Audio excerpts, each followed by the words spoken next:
పాప పుట్టినరోజు అండి, ఫస్ట్ బర్త్డే. మేము వీళ్ళ సైడ్ నుంచి ఏం కోరట్లేదు, ఏది అడగట్లేదు. ఫస్ట్ నుంచి I'm very clear about it. కావాలన్నీ ఇది ఫ్యామిలీ గొడవగా మార్చి మార్చి మార్చి అందరినీ పిచ్చోలు చేయడం తప్ప ఇంకేది లేదు. సో పాత విషయాలు పక్కన పెడితే మార్చ్ 27 మీకు ఆర్డర్ చెప్పేస్తాను క్లుప్తంగా. మార్చ్ 27 నేను పాడి షరీఫ్ సిఐ గారికి ఫోన్ చేశాను, 100కి డైల్ చేశాను. ఎందుకంటే నాకు మనుషులు జమ అవుతున్నారు ఇంటి బయట.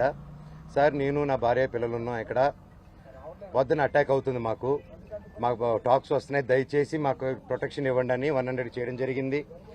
ఆ నైట్ కూడా సిఐ గారు పంపించి మమ్మల్ని ఇంటి బయటికి రమ్మన్నారు. నేను మేమెందుకు సార్ ఇంటి బయటికి రావాలని క్వశ్చన్ చేసి మీరు రాలేదు. ఆ నెక్స్ట్ రోజు మార్నింగ్ కూడా పోలీసులు ఉన్నారు, నేను షూటింగ్ వెళ్ళడం జరిగింది, నేను ఇక్కడ ఉండడం జరిగింది. ఏప్రిల్ 1న నేను ఇక్కడ ఏప్రిల్ 2కి మేము బర్త్డే చేసుకుందామని మేము మా వరకే చేసుకుందాము, ఈ దీంట్లో ఈ గోల్లో అందరినీ పిలుచుకొని ఇది ఒక్కర్లేదు, ప్రశాంతంగా పాపతో టైం స్పెండ్ చేసుకుందాం అన్న బావతో చేసుకుందాం అనే ఉద్దేశంతో ఎవరిని పిలుచుకోకుండా మేము చేసుకుందాం అన్న టైంలో 1వ తారీఖు పొద్దున 1వ తారీఖు ఆ ముందు రోజు రాత్రి మేము వెళ్ళి సరే ఓకే ఇక్కడ వద్దు, జైపూర్కి వెళ్ళిపోదాం, ఇక్కడ ఉంటే ఇవన్నీ ఎందుకు హెడ్ఏక్ అని మేము 4 టికెట్లు బుక్ చేసుకొని వెళ్దాం అనుకునే టైంలో మా అమ్మ అందరికి ఇన్ఫామ్ చేసాను వెళ్తున్నామని. నేను వారం ముందు కూడా మా అమ్మగారికి కూడా క్లియర్గా చెప్పేశాను, నాకు విష్ణుకి ఏం కావాలో అన్నీ చేసుకోమనమ్మా, నాకు అక్కడ లేను.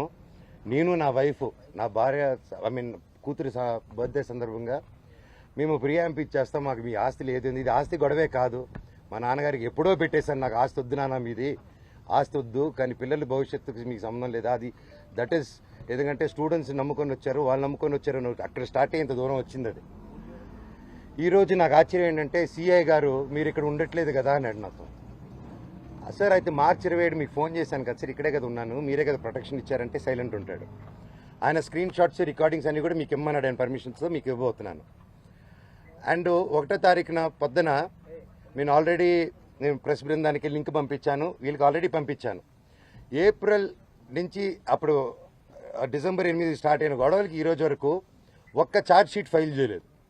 ప్రూఫ్స్ ఇచ్చాను, కత్తులు గన్నులతో కొట్టరా అని చెప్పి మా మీదకి వచ్చారు, కర్రలతో వచ్చారు, గన్నులు తీశారు.